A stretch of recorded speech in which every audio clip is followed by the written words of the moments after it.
இன்றைக்கி நம்ம என்ன பார்க்க போகிறோன்னா ஒரு 4 டாட் அலோவ் ப்ளவுஸை வச்சு ஒரு பிரின்சஸ் கட் போட போகிறோம், கட்டிங் போட போகிறோம். அதை தான் நான் இப்போ காட்ட போகிறேன். இப்போ ஃபஸ்ட்டு வந்து ப்ளவுஸோட பேக் சைட் கட் பண்ணி எடுத்துக்கலாம். அதுக்கு நம்ம வந்து ப்ளவுஸோட பேக் சைட் நெக்கையும் ஆம் ஹோல் பகுதியும் நல்ல ஒன்றுக்கு மேலே ஒன்று வச்சு நல்லா ஷேப்பாக வச்சுக்குவோம். ஷோல்டர் பகுதிகிட்ட மட்டும் கொஞ்சம் நல்லா நெக்கை வந்து உங்கள் சைடு நல்லா இழுத்து விட்டு மார்க் பண்ணுங்கள்.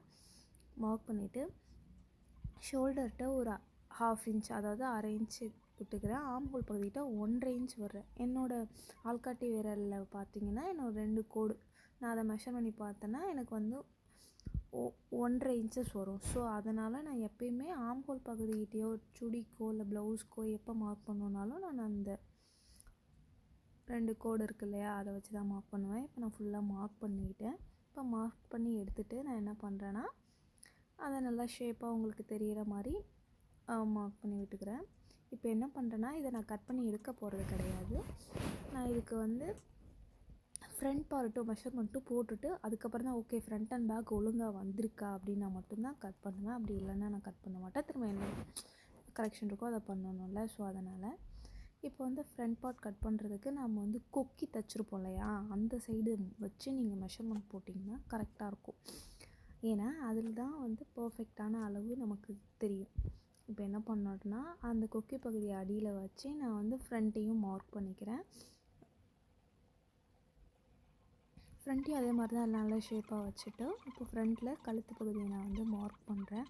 உங்களுக்கு இந்த வீடியோவில் பார்த்தீங்கன்னா தெரியும், நான் வந்து மார்க் பண்ணுறதுல கொஞ்சம் துணி வந்து கேப் இருக்க மாதிரி இருக்கும். அது வந்து ஒரு 1/4 இன்ச்சஸ் தான். ஏன்னா நம்ம கொக்கிப்பட்டி அடித்து தைக்கும்போது அந்த 1/4 இன்ச் உள்ளே போயிருக்கும். ஸோ அதனால் அந்த 1/4 இன்ச்சஸ் விட்டு நான் கட் பண்ணியிருக்கேன். இப்போ ஃபுல்லாக பாடி ஃபுல்லாகவே ஷேப் பண்ணி எடுத்துக்கலாம். நெக்ஸ்ட்டு இப்போ நாம் வந்து பிரின்சஸ் கட்டுக்கு அந்த டாட் பீஸ் வந்து இப்போ வந்து நம்ம டாட் பீஸ் வந்து கட் பண்ணி எடுக்கணும் இல்லையா, அதனால் என்ன பண்ண போகிறேன்னா நம்ம பட்டி பகுதியை 2ஆக மடித்து அதை வந்து சென்டர் பார்ட்டை வந்து மார்க் பண்ணிக்கோங்க.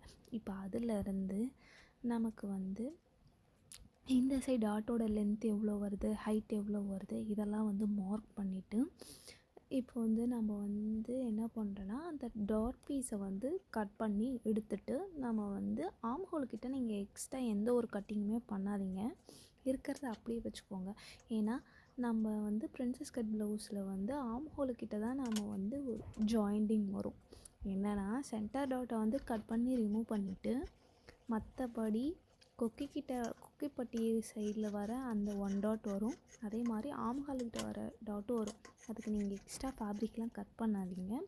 ஏன்னா நம்ம துணியை ஜாயின் பண்ணும்போதே அந்த எக்ஸ்ட்ரா அந்த டாட் பிடிக்கிற அளவுக்கு நமக்கு வந்து ஸ்டிச்சஸ் வந்து உள்ளே போயிடும். ஸோ அதனால் வந்து நீங்கள் ஆம்ஹோல் பகுதிக்கிட்ட எக்ஸ்ட்ரா குடஞ்சி வெட்டுறேன் அந்த மாதிரி எந்த ஒரு இதுவுமே பண்ணாதீங்க. இப்போ நான் வந்து ஃப்ரண்ட் அண்ட் பேக் வந்து மெஷர்மெண்ட் எல்லாம் ஒழுங்காக இருக்கிறதுனால நான் அதை வந்து கட் பண்ணி எடுத்துக்கிட்டேன்.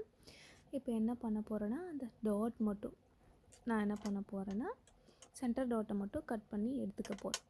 இப்போ இதுக்கும் நான் ஒரு அளவு மெஷர்மெண்ட் பார்த்துக்கலாம். ஃபஸ்ட்டு கொக்கி பகுதியிலேருந்து சென்டர் டாட் எவ்வளோ தூரத்தில் பிடிச்சிருக்காங்க. நெக்ஸ்ட்டு சென்டர் டாட் பிடிச்சதுலேருந்து நம்ம கரெக்டாக நம்ம தையல் வந்திருக்கோம்ல, ஸோ அது வரைக்கும் எவ்வளோ லென்த் இருக்குது அப்படிங்கிறத மெஷர் பண்ணி நான் சென்டர் டாட் எவ்வளோ அவங்க பிடிச்சிருக்காங்களோ அதை மட்டும் நான் கட் பண்ணி எடுத்துக்கிறேன். எடுத்துகிட்டு இப்போ நாம் என்ன பண்ண போகிறோன்னா கட் பண்ணி எடுத்ததுக்கப்புறமும் கரெக்டாக வந்திருக்கா என்னென்னு பார்க்குறேன். ஓகே கரெக்டாக தான் வந்திருக்கு. ஸோ இப்போ நம்ம வந்து ஹேண்ட் கட் பண்ணி எடுத்துக்கலாம்.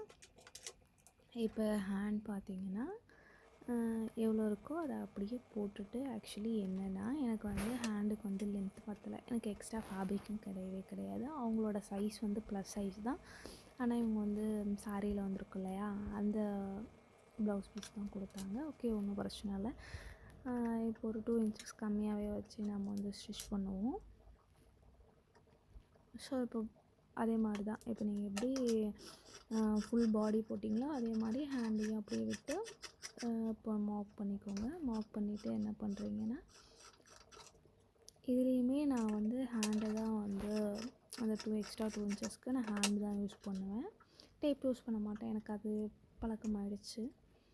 ஓகே இப்போ இதை வச்சு நம்ம வந்து லைனிங் ஃபேப்ரிக்லேயும் வந்து இது எல்லாமே அப்படியே போட்டு கட் பண்ணி எடுத்துக்கலாம். எடுத்துகிட்டு இதை ஸ்டிச் பண்ணிவிட்டு நான் உங்களுக்கு வந்து காட்டுறேன். ஆக்சுவலி உங்களுக்கு தான் தெரியும் நீங்கள் எவ்வளோ எக்ஸ்ட்ரா அளவு விட்டுருக்கீங்கன்னு சொல்லிவிட்டு. ஸோ அதை கரெக்டாக வச்சு பிடிச்சிங்கனாலே ப்ளவுஸ் வந்து கொஞ்சம் ஷேப்பாக வந்துடும். எப்போயுமே எடுத்த உடனேலாம் ப்ளவுஸ் வந்து பர்ஃபெக்ஷனெல்லாம் வராது. நானே ஒரு 100 ப்ளவுஸ் ஸ்டிச் பண்ணிவிட்டு இப்போ தான் ஓரளவுக்கு ஓகே ஃபிட்டிங் பர்ஃபெக்டாக வந்திருக்கு. ஸோ அதனால் தயங்காதீங்க. தப்பு வரும் தான், தப்பு பண்ணால் தான் அதை திருத்திக்கிறதுக்கு நம்ம கொஞ்சமாவது முயற்சி எடுப்போம். ஸோ அதனால் ப்ராக்டிஸ் பண்ணிக்கிட்டே இருங்க. இப்போ நான் வந்து